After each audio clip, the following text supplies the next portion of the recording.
If you are trying to verify your Discord account, today's video I'm going to show you how you can do it. First thing first, launch your Discord application and get logged into your account.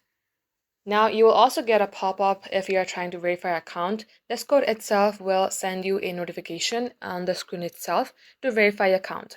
But in case for some reasons you missed that pop-up, here's another way you can verify your account.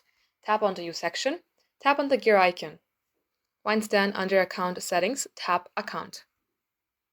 Under Security, you will see Email here. Simply tap Email.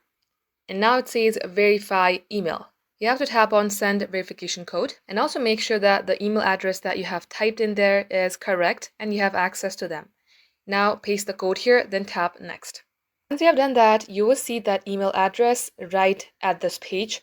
And likewise, this is how you can verify your email. Thank you all for watching, guys. We will catch you up in our next upload.